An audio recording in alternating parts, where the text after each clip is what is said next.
What is up, y'all? Welcome back to another episode of the Meaning of Podcast. I'm RB3. I'm Sabrina. And we are welcoming a special guest, Adam Hlavac. What's Thank up? you so much for joining us, Adam. Yeah, of course. Thank you for having me. I'm excited to nerd out about my favorite horror movie. Well, I mean, we this is one of the most iconic horror franchises of all time. And the original John Carpenter film we covered in our Meaning of episode, I think it was our 56th or 57th episode we did with Christian Ruvacabra Copster back then, where we talked about John Carpenter. But I love that we're going to spend this hour, particularly this is coming out the day before Halloween, really digging into the titular horror movie. I know Sabrina has a very special connection to this movie. So Sabrina, kind of tell us about your Halloween fandom. Yeah, so when I was growing up, I was a huge fan of horror, and I really, I just loved slasher horror. I thought it was super entertaining, really fun. And then kind of as I grew older, I wasn't really as attached to that specific genre of horror, like subgenre. But ever since the new Halloween came out, which I know obviously we'll get to later on in the episode, that kind of reinvigorated my love for Halloween and my love for all of this. And I still find it to be that very entertaining, high energy. And in this particular case, for Michael Myers and for Halloween, the patience that we have with this slasher horror film is something that I find really interesting, and why this one stands out above the rest. Yeah, absolutely. Now, Adam, you have proclaimed this to be your favorite horror film of all time. Yeah. Tell us why. What about the original 1976 John Carpenter film has impacted you so heavily? I first saw the movie when I was 9, and I think the movie just terrified me, just flat out terrified me. I had to convince a teacher at my school to let me borrow the VHS copy of it. And before that, I had seen it on AMC. They would replay it every Halloween. They would replay a few of the movies, but particularly the first one. And I remember just seeing the mask, that Shatner mask painted white. For some reason, it really, I think it's really true that you kind of project the thing that terrifies you the most onto that mask. But there was still something like super intriguing about it. And I loved the music so much, and I loved the cinematography. Before I even understood what cinematography was, I was only 9. And sort of all of those elements, I kept coming back to that movie every year, every single Halloween. And I never had seen it from the beginning. And then once I was able to watch it all the way through, I realized, like, man, there's something like really special about this movie, but I don't understand what, because I'm like barely old enough. I probably shouldn't have watched it at 9 because it traumatized me a little bit. But it was just something so captivating about it that I stuck with it every single year. I would watch it on TV. And then as the new movies would come out, I would go see them theatrically. And the first one that I saw in theaters was H2O. And then from then on, I've watched them all and kind of just been obsessed with these movies. Yeah, no, absolutely. And I think that whole idea of projecting your own fear onto Mike Myers, into the shape, into this image of pure violence and vitriol, and this killer who just roams through the night and just seems unkillable. That kind of, it does leave room for that. And like you said, that iconic white mask that, does kind of serve, it is taken from the great William Shatner, but it does kind of have that like strange everyman kind of thing to it, but just a little off kilter. Sabrina, what have you taken away from the iconography of the original Halloween? Like how do you think it's influenced the culture of horror films? Yeah, so obviously this wasn't the first ever slasher film, but this kind of pushed it over the edge, onto the map, because we have this small, low-budget independent film that just ends up being a huge success. And then all the films that followed, people were just really excited about seeing something like this. I feel like the mythos of Michael Myers is really what draws people to this franchise. Like you said, the shape, the evil, the way Dr. Loomis describes him in the first film, when somebody said like, a man can't do that, and he's like, he's not a man. It just takes everything so much deeper and makes everything so much darker and scarier, because at the end of the day, like, that's exactly, he is a man, and he's able to just do this evil on this town completely and just shatter everybody's idea of suburbia.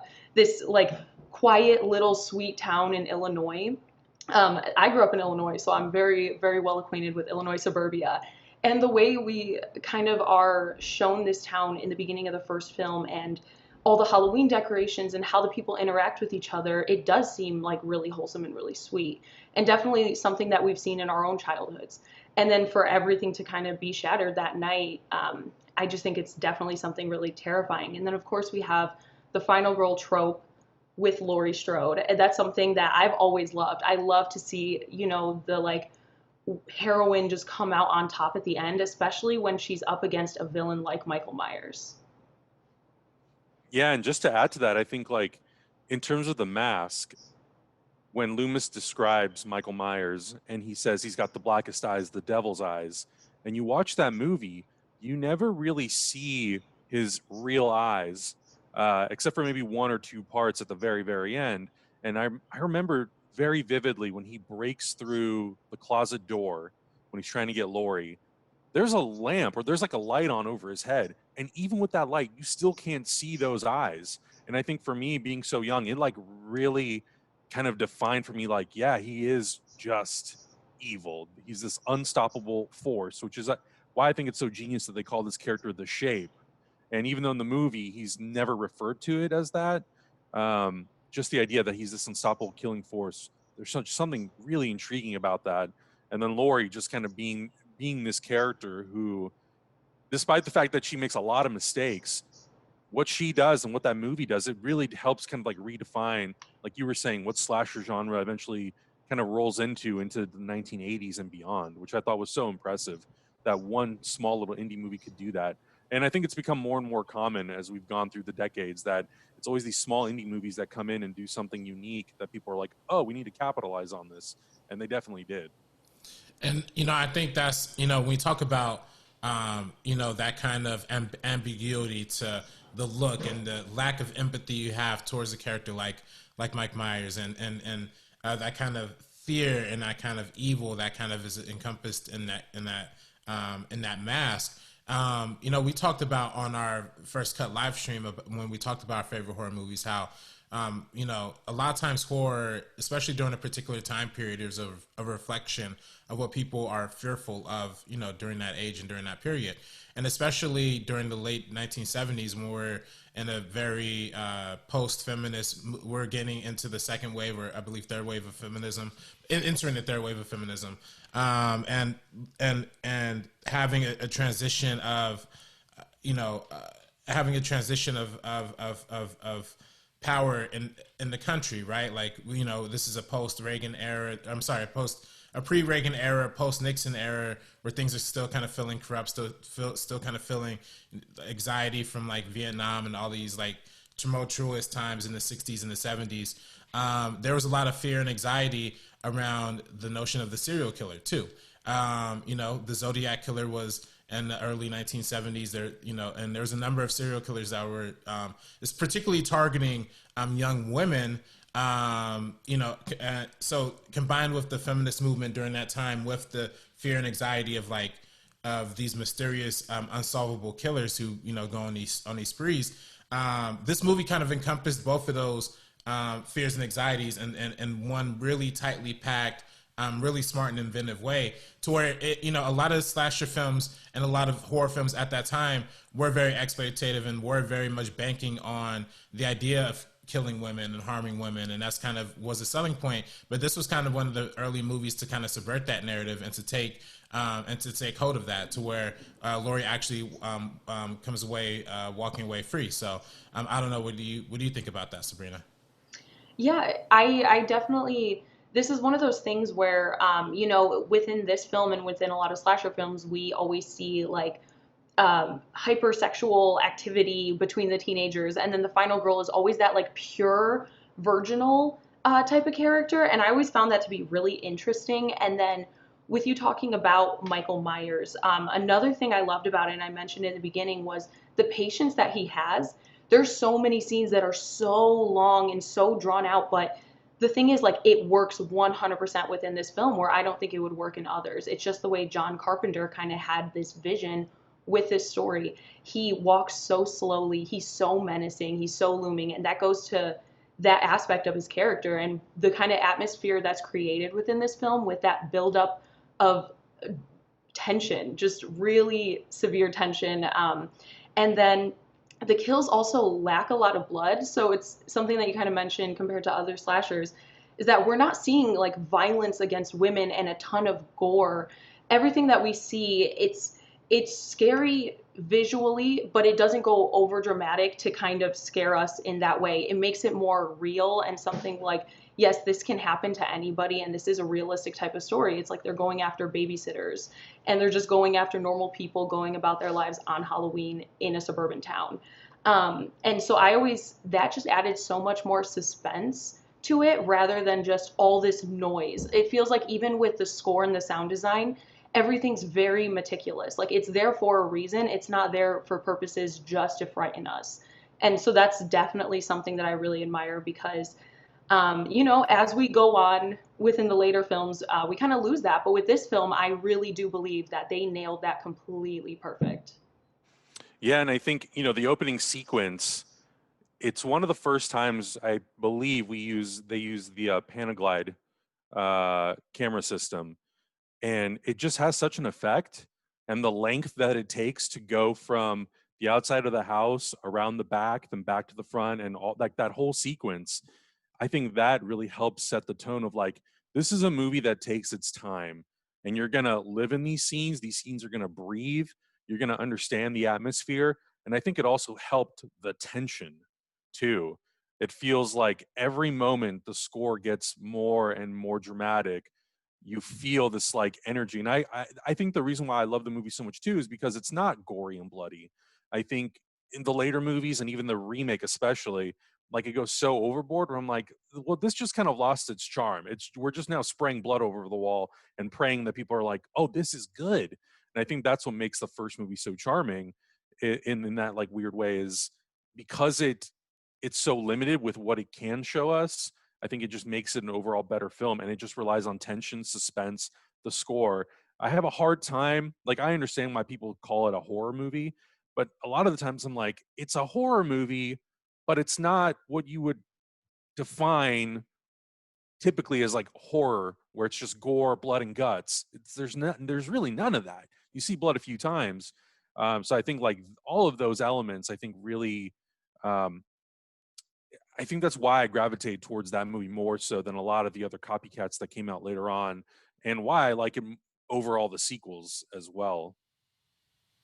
Yeah, and I actually we talk about that style and the uniqueness in the filmmaking and the kind of like careful lensing that John Carpenter had. We talked a little bit about that in our meeting of episode with Christian Rubacabra, how much of a directorial stamp John Carpenter put on this film, because it is distinct, like, and you don't really see a lot of that throughout the rest of the franchise, and it's very, John Carpenter, he was a attendant of USC Film School, didn't graduate, he did drop out, but he made some really excellent short films where you start to see the beginnings of that quiet, slow style, of that like meticulous style. And the fact that he does his own music lends to his own contribution to the rhythm and the pacing of the film as well. So he has a real understanding for editing, he has a real understanding for pacing and music and all of that stuff. So it just adds to this overall creepy, like under the skin kind of feel.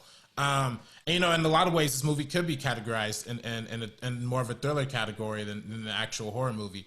But when we talk about the opening sequence, Adam, that opening sequence is actually reminiscent to a film that I actually saw at USC Film School called Peeping Tom, which is like this 1950s like British horror movie where essentially the first minute and a half, you're looking through the POV of a killer stalking his prey, like looking from the perspective of a dude who is looking at a prostitute on the street and looking and following her. So that kind of like slow, suspenseful, one take, long take kind of thing is something that we saw in previous horror movies, and some other foreign capacity. But I think Halloween kind of took that and popularized it and got the ball rolling. I think having that like opening hook and having that like introspective, like kind of creepy like feeling, like, you know, just from the jump, gives you kind of the idea of what's at stake and how, and gives you a lot more sympathy and understanding for what Laurie's going through. Well, I think Um, also the big surprise is you don't find that out till the end of the first sequence is it's a kid. right, You're kind of right, expecting it to be, you know, like some older adult or, you know, like an older teen, and you find out it's a 6-year-old boy. And I think right, for most people, probably when they saw that for the first time, I know I did, I was like, oh, I had no idea that that's what that twist was going to be. You get little hints of it, obviously. It's like you think like when he grabs the mask and the knife, you're like, those are some kiddish looking hands, but how young is this kid? And you find out it's a right. 6-year-old boy, and you're like, oh wow, okay, that's different and kind of crazy. Well, it's funny because we actually recreated that short, and well, not recreated, reimagined in the Halloween mythos and that kind of scene in our short film with the Wangers, The Shape. If people want to check that out, it's on Amateur Hour Films. Be sure to check that out. That was a really great time. But yeah, it just goes to show the influence of what Halloween has meant to generations beyond the ones that came out. And I kind of want to ask that question to you, Sabrina. What do you think has given Halloween that extra added effect and that extra bonus kind of prestige when it comes to for one, the slasher horror genre, and for two, you know, the John Carpenter's filmography in general? Because, you know, he's had some hit or miss kind of stuff after this, but people will always remember Halloween. So what do you think it is about this film that makes it so special? I think it's a lot of what we already talked about, like how unique it is for slasher films in general from everything. When we hear the score, we know exactly where it comes from. Even if you never watched the movie as a kid, everybody would play that around Halloween time and it would just chill you.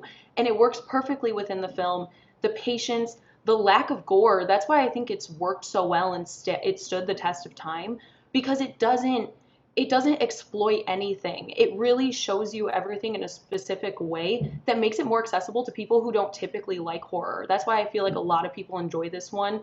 Everything from the camera movements, the angles, like that buildup of suspense that gets released in certain moments, even the lack of jump scares. Like there's relatively no jump scares, like genuine cheap jump scares within this film, and I really really admire that.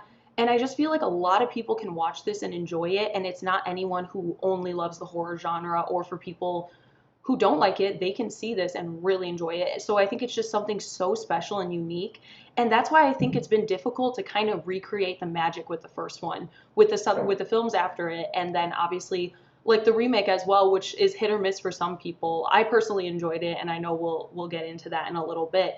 But it really is just so iconic and haunting and chilling, um, that I just feel like a lot of people kind of get drawn to it just from all of those different aspects that we've kind of mentioned. Yeah, and I think in terms of Carpenter, because that movie was such a hit, you know, right out the gate, more or less. I mean, I know before it premiered, they had a couple screenings and people were like, oh, I don't really know about this movie. But then once he added the score and the sound, it really kind of took the movie to the next level. I think what it did for him as a director, and I'm only assuming this, but as someone who's like directed things here and there, if you have something that is so successful and people react to it, I think it really shows you, okay, what really worked for people? How can I elevate that in my next project? And the things that didn't really work as well, how can I make it better? And I think like, and I, it's rare it happens that someone's freshman project, well, at least a big cinematic project like that, can really give you all those things, because I think a lot of people, they'll make their first movie and it's not good, and now that's like you don't really have anything, any reference or any guide of like, well, what did I succeed with? And I think that that was something that, you know, Carpenter, there's people like Carpenter, all those directors of that era, when they made their first movie and it was so good, you know, they had a lot to sort of work with for the sequels or for, you know, future movies. Yeah, future projects, all that kind of stuff, which is why I think like Halloween 2 is so interesting to me, because it's like he didn't know what to do with it, but because he was contractually obligated to do it, we end up getting a movie that's like not so great. But then he went off and made so many other good movies throughout the 80s. So I think like, you know, being very aware and Yeah, just being very aware of what your skill set is, I think, is the most important thing. And I think he was so aware of like what he was good at, whether it was music, what type of writing, how he directs, and who he works well with. I think really was able to kind of propel his career in a positive direction. In terms of Halloween, yeah, I think like there's so many franchises who just try to rip off what that franchise did, but when you don't have the guy who really, and it's not just John Carpenter, like I think he was lucky enough to be surrounded by so many amazing people, including Deborah Hill, who co-wrote the movie with him, that I think like all of those pieces would not have worked without all of those people. And sometimes it's just lightning in a bottle and it just works out that way. And luckily for them, it worked out. So good on them, I guess. Right, and I think it's a team effort. Definitely, John Carpenter wasn't alone. Like you said, Deborah Hill, Jamie Lee Curtis, who is definitely, I think, in the conversation for one of the best horror performances, I think, in this movie, which we could talk about her in a second. But I do want to talk about John Carpenter's later films. He did end up doing a lot of a little more cheesier films like Escape from New York and They Live and all that kind of stuff. But you look at something like The Thing, which is a really sophisticated horror / thriller science fiction movie. And then you look at some other pieces of his filmography that just really stand out. But yeah, it's 100% Halloween for me. But like you said, it's definitely not just about John Carpenter himself. It's also about Jamie Lee Curtis and her portrayal as Laurie. Adam, what do you think hooked you with her character initially coming out of the gate when you first saw this movie when you were 9 years old? That's a good question because up to that point, I had seen I'm trying to like think of how many Jamie Lee Curtis movies I had seen at that point, but enough. But I think like there's an innocence to that character, and there's so much like realism with how she portrays it. It's like at 9, you don't really like get it, but once you get older, you get into 13, 14, 15, 16. It wasn't until I got to high school that like your life is very reflective of like that person's life and hanging out with friends and doing, all that sort of stuff. You really start to understand, you know, where that character is kind of coming from and why she's afraid of certain things and having those types of friends. So I think it's like to a certain extent there's a relatability, and regardless of the fact that she's a female character, to me she was just like someone who is in trouble and she's in the middle of a horrible situation and like her friends are dying. And I think no matter what, you look at that and you're like, that would be a horrible situation to be in. So you are very much like relating to that character. There's a lot of sympathy happening, and she is sort of like the vehicle for that whole movie. And especially when you get into the third act, when Michael's now finally coming after her, you're just like nonstop rooting for that character. And I think Jamie Lee Curtis, as an actor, despite only being, I think, 17 or 18 when she made that movie, it's just so real, very believable, very realistic. And where they end up taking the character, 40 years later, you're like, yeah, that's like an arc that I believe that somebody would go through, or a journey somebody I think would go through. And I think like that was a lot to live up to without even understanding that you were going to kind of be living up to that sort of expectation. And I think her performance and how she lives and sort of like breathes in that world, in my opinion, really sort of define how like that whole genre into the 70s, 80s, and 90s. I mean, you look at all the franchises that were birthed after Halloween, your Friday the 13th, Nightmare on Elm Street, Scream, and even though they did things differently, they all have a Laurie Strode type of character. So I think like the influence of what Jamie Lee Curtis did was hugely impactful on film, on actors, and on like that genre of movies. Absolutely. Sabrina? And she's just really cool. So yeah, that's the thing. Jamie Lee Curtis is so awesome. Like, obviously, I didn't see this probably till after I already saw Freaky Friday, so that's probably how I was introduced to Jamie Lee Curtis. Yes. Shout out to Freaky Friday, classic. Amazing. But by the time I saw this film, the thing, I was probably like 12 or 13 when I had seen this for the first time, and I just kind of connected with her. She's almost very relatable and very authentic, but also kind of the perfect image of what you would want a high schooler to be. If you were a parent, you would kind of want a Laurie Strode as a daughter. She's very level-headed, especially compared to her friends. And I always found that to be really interesting, how she's very relatable and authentic and feels real to what a high schooler would be in these situations. You know, it's very difficult. She's getting stalked by a killer who is incredibly strong. I don't even know what I would do in those situations, but she always kind of finds the perfect thing to do, but it still feels realistic at the same time. And so that's something that I thought was really awesome. And just the fact that she held her own. She was level-headed throughout the entire film. She knew what to do. I just thought she was, even though we get those emotional moments where, you know, she's going through a lot right now, she doesn't go automatic like badass and then takes him out. She is fractured. She is damaged throughout this film by everything that's happening around her. But at the end, she still ends up on top, and she's a high schooler. And so that's something that I really admired. I love seeing how strong her character was, even in those like really hard times that she has to go throughout the film. Yeah, and I think a lot of people very quickly, you know, and we all notice it, you know, in the first movie, she's constantly like getting rid of the weapon, throwing the knife away, you know, whatever she has. But you also have to realize like how quickly she adapts. You know, she runs into the house, she doesn't know what to do. She grabs a knitting needle and she just, you know, goes after him, drops that, goes upstairs, and like as soon as like there's another opportunity for Michael Myers to get her, she's like, cool, how the hell do I get out of this situation? And is constantly trying to find a way out. And I think like if it was me, I probably would have just froze and I'd be dead. But the fact that she's just like, no, I'm not gonna let this like be the thing that ends me, is I don't know, just something that's very admirable about that character. And I think the reason like why I think so many people just love her, and Jamie Lee Curtis also again is just like so great. Yeah, absolutely. I think she's one of my favorites. Like, you know, Freaky Friday aside, True Lies 2 is up there. True Lies is up there. Jamie Lee Curtis is just amazing. And we're going to talk a little bit more about her in the second half when we talk about the 2018 Halloween. But we're also, before we talk about that, we're also going to talk about the 2007 Rob Zombie remake. You know, we're probably gonna have some mixed opinions here. So be sure to stick around after the break.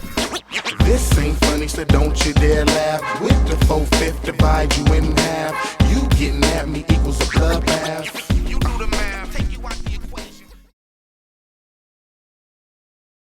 Check out the link for this week's First Cut live stream, where we play our own version of The Weakest Link with some of his stars. Enjoy. If Jay answer this, you win. Come on. So Jay, this is your final question. Answer it wrong, Jay. Do me good, baby. You answer this correctly, you win the grand prize of $8.00. Your question. Born an Archduchess of Austria, who was the last ever Queen of France before the Revolution in the late 18th century?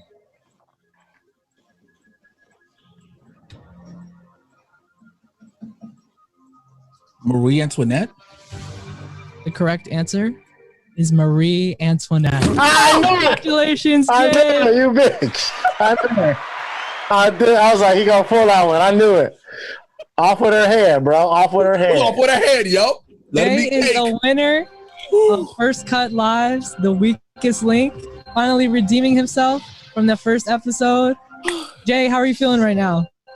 Woo, that's man. I'm feeling good. Want to give an honor to God, who's head of my life. Pastor, mother, members of the church. My God. Couldn't be here without their prayers. I feel good, man. Check out our new website on geeksofcolor.co/first-cut to check out our reviews, our videos, and articles that pertain to everything First Cut related. Check it out. Come along, children. Now we're going to have a little music.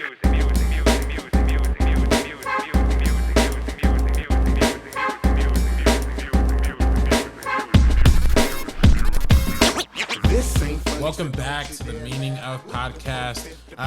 In the first half, we talked a lot about the original 1978 Halloween. And, you know, obviously there's a number of sequels. There's a number of prequels, predecessors, however you want to call it. But we're not talking about many of those today. Instead, we're really just going to compare the three Halloweens, the Halloween, and the Halloween. The 2007 Halloween, This franchise has a real problem with naming, for real. But yeah, we're gonna talk about the 2007 Rob Zombie remake of Halloween. First, how are y'all feeling about? I know we have some mixed opinions on the panel here, so do we? Do we? I don't know. I'm gonna start with you, Sabrina, because I feel like you could start us off a little light here. No, I absolutely hate this movie. I think it is completely atrocious. I just need to start off by saying that. So thank God we're fine. Everything's fine. Yeah. Everything's fine. I think everybody's basically on the same page, and I do know people who actually really love it, but those are people who actually don't like the original. I think if you have an attachment to the original, this film is just very difficult to watch. Even on a revisit, I haven't watched it since like around when it came out until a few days ago, and I was like, it can't be that bad. Then I saw it, and wow, they really just take this story and completely change everything that we love from the original. I feel like giving it to a filmmaker like Rob Zombie has such a particular voice with his storytelling and with his horror, and I just don't think it meshes really well with this story at all. Obviously, it's notorious for going into the backstory of Michael. We spend a lot of time with Michael as a child, and that's something that's a huge detriment because, like we said in the beginning, what we really admire about him and what kind of makes him intriguing is the fact that he's this shape, he's this evil being. We see him a little bit when he's a child in the beginning, but it doesn't go any deeper than that. We skip right into where the story actually takes place and where it begins. And with this one, we spend so much time when he's a kid. They try to give him like this broken home situation, and it just isn't really reflective or anything. It's not like taking something old and trying to make it new and make it interesting for audiences. It's just completely changing the story, and they essentially could have made this film without using Michael Myers or Halloween and just made a different type of slasher film if they wanted to, because it strays away from it that much where it just doesn't feel like Halloween. Even when we have like this like a score kick in and it's reminiscent of it, it's just doesn't feel the same and it doesn't capture the same feelings or emotions. And so I think this is just gory for unnecessary reasons, heavy and dark for unnecessary reasons, when we really fell in love with, the patience and the meticulous directing from the original to this one's just kind of a complete mess, like story-wise, acting-wise, nothing held up. Like I could talk about this forever. I'm gonna take it, give it to Adam for this one because I know he feels the same way, and we'll just talk about it back and forth. Yeah, this movie's really problematic, but I think you hit a lot of the same points and feelings that I have about this movie. It has no weight, and it just kind of feels lifeless. And to me, I feel like Rob Zombie made 60 minutes of a movie, and then he just tried to carbon copy what Carpenter did, but threw in more blood and was like, yeah, see, this movie's great. We just added more blood. And I'm like, yeah, but I don't care about anybody. Like, I don't care about Michael Myers any more than I should, given the fact we spent an hour building up his backstory. And I think the whole idea of trying to define why evil is kind of like, eh. And I know a lot of people say like, well, they did it with Darth Vader and that really worked. I'm like, yeah, but they're not the same character. They're completely different characters. They have different motivations. They're not, they're so different that like you can't. Otherwise, we could do that with every single character, and we would have to just like accept that it's good. With Michael, the whole thing was like he's just an unstoppable force. And the second you tried to define like why he is the way he is, and going with like, I don't know, to me, the fact that Michael came from a broken home, I'm like, all right. I mean, that's such a typical thing to do, and that's just so boring and like not original. And I get that there are so many people who really, really like this movie. And, if you like this movie, then like that's fine. It just wasn't for me. It didn't tap into what made me fall in love with the first movie. It's very brutal in terms of its pacing, in terms of its camera work. There's nothing fluid about it. I never felt like I got to understand the perspective of Michael Myers as an adult. He was just kind of like a big brooding force who would go through walls. And I was like, well, what's your objective here? Are you trying to find Laurie and recruit her? Are you gonna kill her? In the first movie, I think it's very clear that everything happens pretty much by accident. If Laurie would have never gone up those steps to drop those keys off, Michael would have never interacted with her, and she would have probably been fine. But now that, they took the element, which Carpenter hates, by the way, he never was a fan of Michael and Laurie being siblings. He talks about in an interview how he was forced to write a movie and he did it over a 6-pack of beer, and that was the best thing he could come up with. So the fact that Rob Zombie doubled down on that just made the story just not as interesting and surprising, because you knew what to expect. They took the concepts of the first two and they just kind of spit them back out. So just nothing to me felt exciting or original. And I think if you're already going to remake such a classic movie, I think you can definitely pay respect and homage to the first movie, but then also spin it off and just do your own thing. And this movie was just kind of whatever. We made it, and we made Michael Myers, 6'5", and he could go through walls, but nothing interesting. And I watched a lot of interviews with Rob Zombie. He talked about how he thought it was a problem that you could go into a store and buy a Michael Myers plush toy, and he wanted him to be menacing and scary. And I was like, oh, I'm on board with that. But then in another interview, he talked about how he had a problem that somebody references that somebody taught Michael how to drive. I'm like, we don't need to explain why Michael Myers can or can't drive. That's not the interesting part about the character. It's the fact that he's an unstoppable force. And it just spent too much time trying to define the why. And I'm like, I don't care. Just make him scary, and I'm on board. So, yeah, it really doesn't work for me. Number 2 completely does not work for me. But, yeah, those are my thoughts about Rob Zombie's Halloween. Yeah, it really is something where it's just kind of there was no point to this film, and Rob Zombie just probably shouldn't be behind a Halloween film. Because he decided to over-explain all of these things, and it kind of takes away all the allure of what we liked from the original. It makes it just oh, yes, this is this deranged kid serial killer. He grew up in a broken home, and then everything that we were talking about that we were praising the original for not being as bloody, this one takes every single thing times 100. There's so much nudity and blood and just all of this inappropriate stuff that I don't necessarily love within the story. I just don't think it fits, and it doesn't work at all.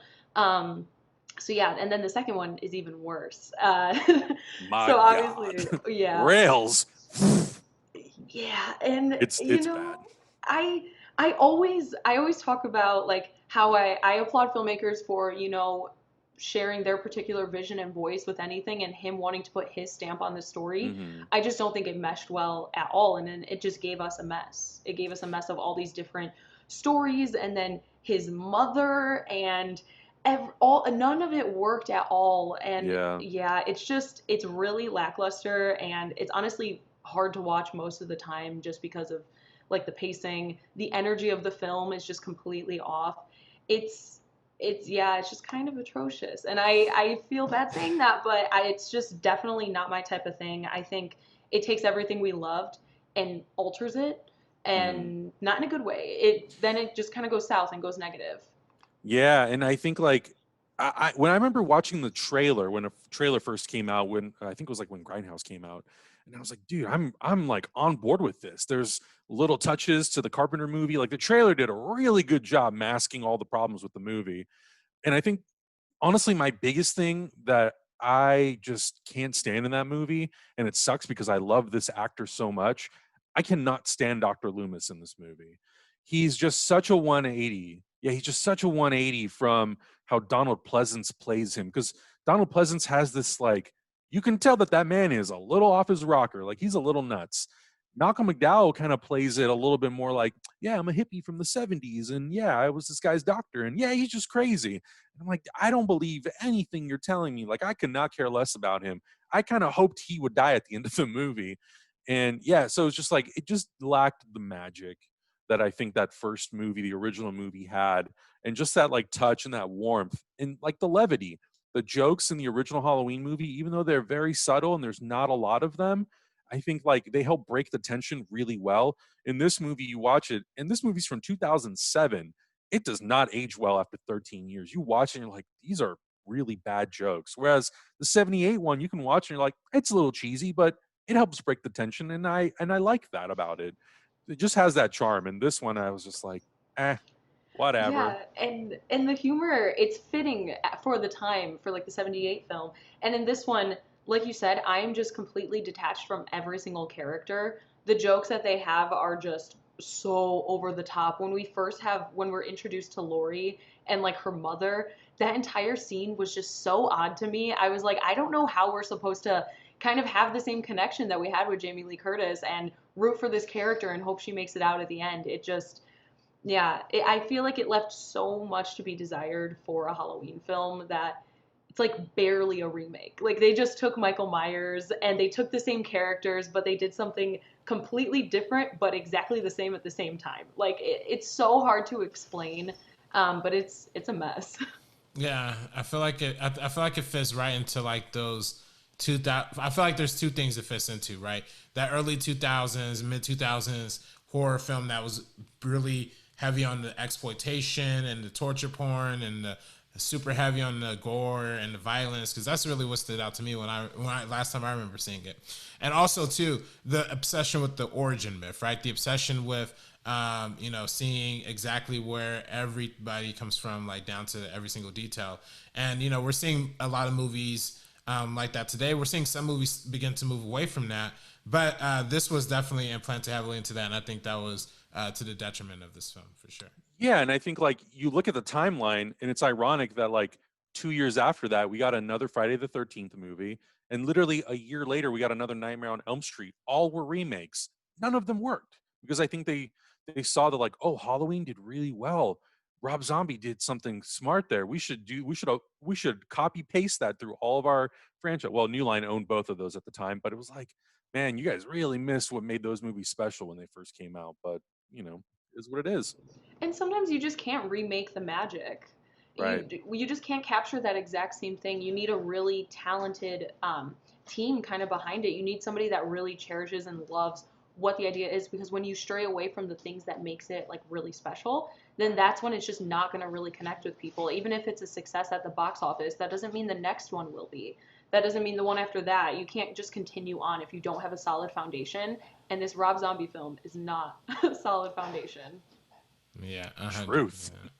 Yeah. Well, that's why we have entered our third Halloween in the Halloween franchise. The 2018 Halloween that was, let me see. I don't know if I have the particular director pulled up here. David Gordon Green. David Gordon Green. That's right. If you love Pineapple Express, you'll love this movie. Hey, listen, look what's right on top here.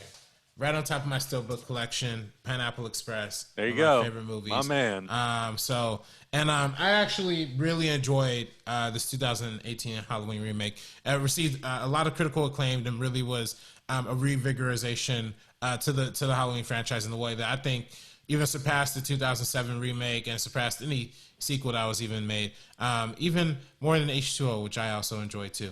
But I, as someone who was kind of walking into this Halloween remake, highly skeptical, because you kind of wonder what a comedy director is going to bring to this. But we've obviously seen people like Jordan Peele and a lot of other comedy people make a successful transition into horror. I was excited, but I was nervous. But I ended up really enjoying it. And I thought it was like a perfect blend of humor and suspense and action and action. And while also giving us a good evolution to a lot of these characters. So I know for you, Adam, you're very passionate about this movie. So give us what you think.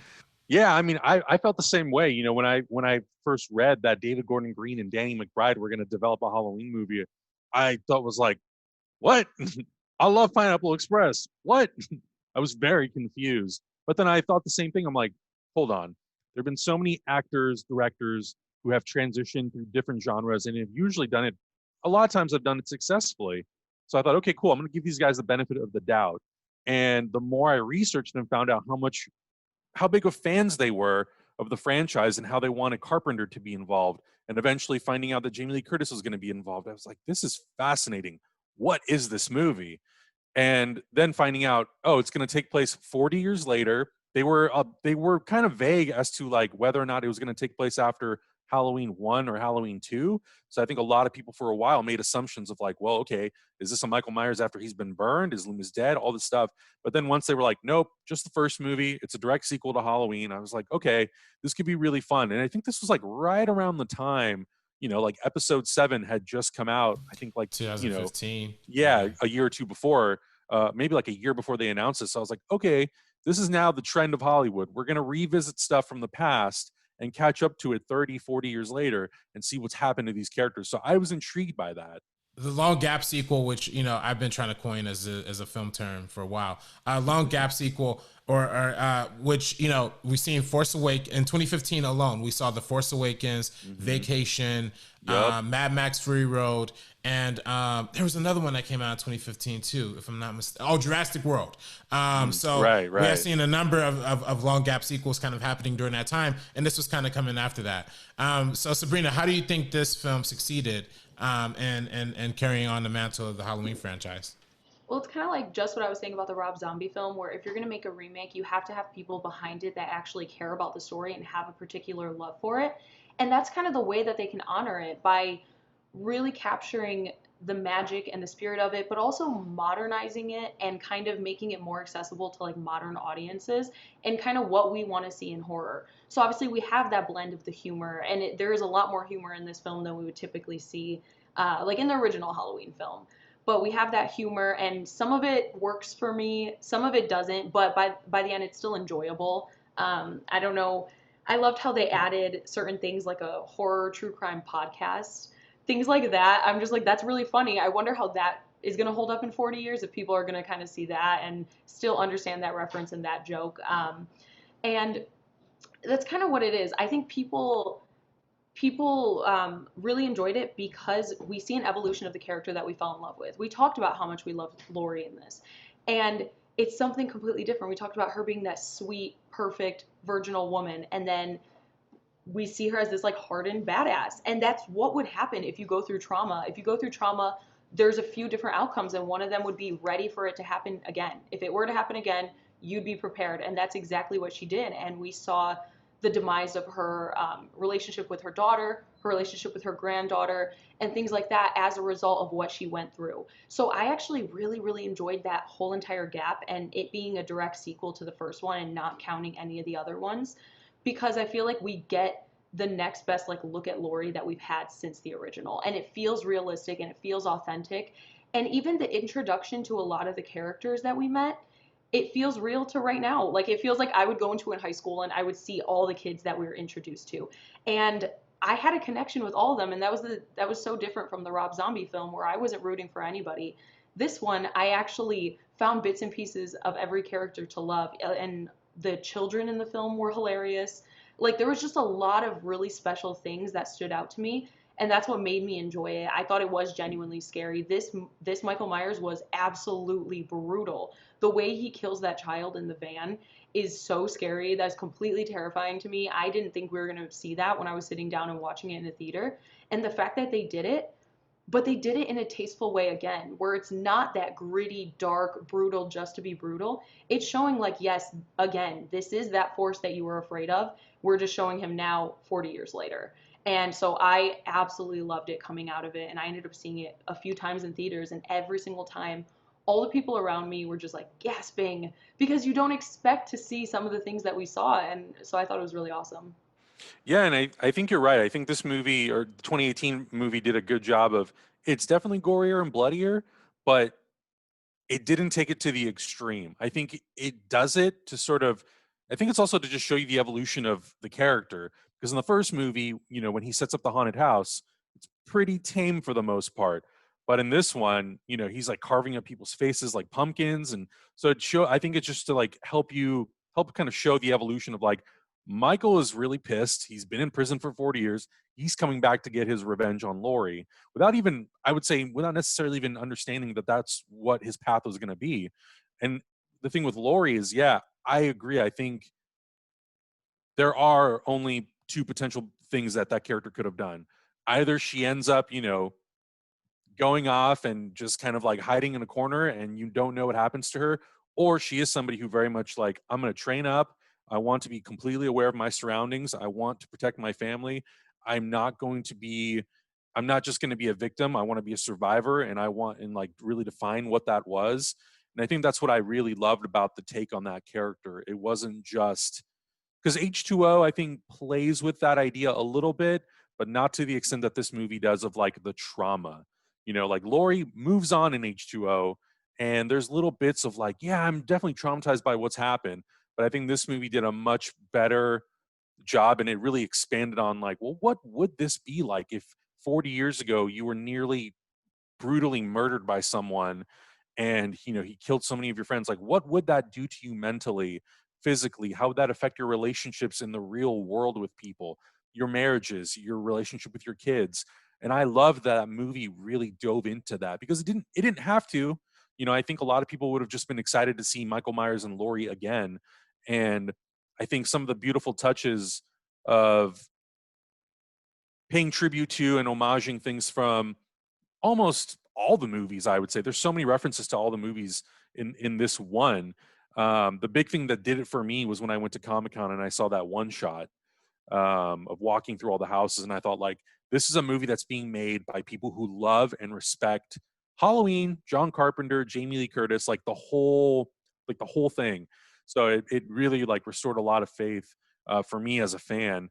And then, yeah, just seeing how the characters play out in the relationships, and how in some instances Laurie has kind of evolved into being like Michael in some ways, I thought was a really fun thing to play with. And I can't wait to see where it goes in the sequels. It really makes me excited to see where they take the story.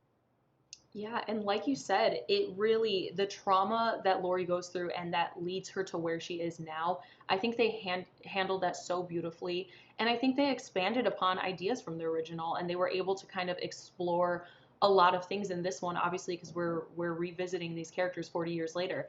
And it's interesting that we just talked about how Rob Zombie explained that whole like origin, and we see the kid's face, and it kind of just takes away. But in this film, they do show his face and like parts of his face, but it works really, really well. And it's done in a very tasteful way that still makes him that menacing being, but like just goes a little bit further with it. And that's kind of what they did with each and every single one of these characters. And I really do love the granddaughter that they introduced us to, which is basically Laurie 2.0. But I enjoy that. And she still has that kind of bond with her grandmother, even with everything that's happening and the relationship being severed due to like her mom. But yeah, I think it just shows kind of the effects of trauma very beautifully. Like you said, she's kind of becoming like Michael. It's almost like she spent so much time like thinking like him to be able to take him down when the time comes, or if the time comes. And I thought they just handled that absolutely beautifully. I'm sorry, go ahead, Adam. Oh no, I was gonna say, and when you're talking about that whole idea of him not wearing a mask, Sabrina, and him not, and Laurie's kind of dealing with generational trauma, and her family dealing with generational trauma because of what Laurie experienced, right? I think these are themes that are very contemporary to 2018, right? Whereas the 1978 version has him in a mask because the killers back then were mysterious, people we didn't know, serial killers like the Zodiac killer or things like that. But I think in today's society, a lot of the notions of our trauma comes from the people we actually do know, the people around us, the people who are human, the people who have interacted in our lives before, and the people who have affected the people in previous generations or generations after us. So a lot of times that is the scariest part, and not knowing who people are until they really amass themselves and is really somebody who you recognize. But he still has those kind of dead eyes even when you see that kind of look at his face. So my thing is with this movie, it kind of, I think it also takes a little bit of a blockbuster approach to the horror genre too, right? Especially to Halloween genre, right? Because we talked about it last week, and it having kind of this this kind of aesthetic that's a little bit away from the traditional like horror. It doesn't go out of its way to make itself overly horrific, but it prioritizes a different aspect, and we talked about it being like a coming of age. I think this movie is more of like a drama character piece, and I think a little bit of an action movie too. Do you think that kind of aesthetic change affects the way this Halloween movie stands, in comparison to the rest of the franchise, or do you think that it makes it more worthy and stand above? Sabrina. Well, I think it's interesting that you brought that up, actually, because I do think this is a blend of a lot of different genres that people can find a little bit of what they love, and that makes it more accessible to like audiences. And I think that's why it was a success, is because we do have even a little bit of that just like teen kind of coming of age, like high school aspect to it, because we dive way deeper into the friends and we dive deeper into Lori and her boyfriend and all those experiences that she's having. So we have that and those comedic characters. And then we have, even when she's babysitting, I just feel like the original didn't shine as much of a light. And that's not a negative thing at all. I just think this takes that approach a little bit differently. And we do get that blend of drama with the trauma that Lori is going through and with what her family's dealing with. We get the comedy from the father and from the friends. We have all the high school pieces. And then we still, like I said, the horror is, I think, really, really incredible. The scenes that are scary, they're terrifying. And so we have a mix of all of that, and it kind of adds a little bit of levity to the situation. You're not scared throughout the entire thing. You're not freaking out the entire time. There'll be that buildup of tension, and then it's kind of alleviated for a second. When one of the friends just has like a little funny line, bumps into something, thinks it gets like spooked. And like we do too, because we're in the same place that they are in that situation. And so I feel like a lot of people can find a little bit in this film to enjoy, or all of it. If you're kind of a fan of all different types of genres, there is a lot to love here. And I think that's what kind of made it accessible. Yeah, and I think it's part of the reason why it really seats itself at the top, right? I still think the original is the best, but I think this one is like right underneath it. And I think it's for a lot of the reasons that you brought up. And I think because instead of just trying to make a Halloween movie for the sake of making a Halloween movie, it really tried to say something about the time we're living in, say something about the characters. And I think we're at this point now in filmmaking and in like this industry that people don't always necessarily just want to go see something for the sake of seeing something. They want to walk into something, they want to be entertained, they want to fall in love with the characters, they want to fall in love with the action, whatever is on the screen, they want to fall in love with it. And if you're just kind of putting something out there just for the sake of being like, well, we can make a Halloween movie, so let's just make it, that's not as interesting to people nowadays. If people are going to invest their time and their money to go see something, you have to convince them to care about it. And I think like that wasn't always the case. And I think that's why you can get away with making Halloween 4, 5, 6, 7, 8, 9, 10 before you can like have to make a movie that people are like, oh, damn. Yeah, Laurie Strode, she's awesome. I actually like really believe her journey and I believe these relationships. And I think that to me is like that love and care put into the movie is why I'm like, man, yeah, if we can continue doing that with not just Halloween, but other franchises that we haven't seen in, 10, 20, 30 years, then I think it's possible for this like genre of slasher movies to have a resurgence, but to also be like loved by people. They're doing a Scream movie now, and I'm like, cool. If the new filmmaking people can put the same love and care into it, like David Gordon Green and Danny McBride and that team did, to honor what like Carpenter did, and you can honor what Wes Craven did with the first movie, then like great, people are gonna love it. But I think like just putting something out there for the sake of putting it out there, I think today, especially now, it's I don't know, it's a losing ticket in my opinion. So yeah, for all those reasons, I think that's why this movie has like seated itself way up at the top.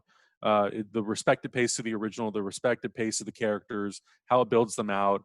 And like for me personally, the supporting characters in the movie, I personally prefer Linda and Annie, but to me the movie's not about those characters in this movie. It's not about those supporting characters. They're there to like help kind of flesh out the world and make it feel more real and three-dimensional and really lived in. And for like other people who maybe are not the biggest Halloween fans, I feel like those characters are vehicles for people to kind of like come in and be like, I don't know this franchise. What is this? They're those types of characters. There's what those characters represent. And I think that's why that movie in general was like so loved by so many people when it came out a couple years ago. Is like there was something in there, like you said, for everyone. You didn't have to know Halloween, you didn't have to know the lore, the history. And I think that's probably why it was so good for that movie to just say like, you know what, just the first movie, that's all you need to know. Because I think if you tag on 4 different timelines of history, people are like, I don't know what this is, I don't get it, I don't want to sit here and watch this. I don't blame them, to have to like know 40 years of history of a franchise that has splintering timelines. Nah, don't worry about it. So I think that for me personally as a Halloween fan, that's why it worked so well. And there's so many beautiful homages to things throughout the franchise in that movie that I'm like, yeah, this you really like figured out how to make it 2018 relevant but also make me like care about everybody. So Yeah, absolutely. And I think that's one of the most beautiful, I think, cases for why this is the best Halloween sequel. Adam, Sabrina, did you personally rank this as your favorite Halloween sequel after the original? Yeah, this is my number 2 for sure because it's the one that I've kind of even, it's only been out for 2 years and I've actually revisited it so many times, and every time I still really enjoy it and I find little bits and pieces that I start to love even more. And then I also notice stuff that I don't love as much, but it doesn't take away from the fact that I still really enjoy this, and I was so pleasantly surprised by how much I loved it and how I'm really looking forward to everything that they're doing in the future. Yeah, absolutely. Well, all right, y'all. That brings us to the end of the Meaning of podcast. Thank you so much, Adam, for joining us today for today's episode. Tell the people where we can find you. First of all, thank you for having me. Thank you for letting me ramble about Halloween nonstop. This could have been very dangerous. I could have started talking about 4 different timelines of movie history. Thank God we didn't do that. But I'm just under social media. Just have my name, Adam Hlavac. Keep it simple. If you can't spell it, I'm sure it'll be in a YouTube description somewhere. You'll be able to find it. Oh yeah, definitely. YouTube description, lower third. It's always there. Sabrina, what about you? Yeah, you guys could follow me on Twitter and Instagram at SabrinaXMonica, and then also on Twitter at SabrinaOnFilm. And you can find me on Twitter and Instagram at Director RB3. And remember to follow our social media accounts at FirstCutTMO on Twitter and Instagram. With that being said, this was the meaning of Halloween, all 3 of them. And I'm really happy that we got to break this down with one of the most enthusiastic Halloween fans on the planet. Thank you so much for joining us, Adam. For the Meaning of podcast, I'm RB3. I'm Sabrina. And that was Adam. And that's Adam. Thank you so much, y'all. And peace out. Have a good one. Bye.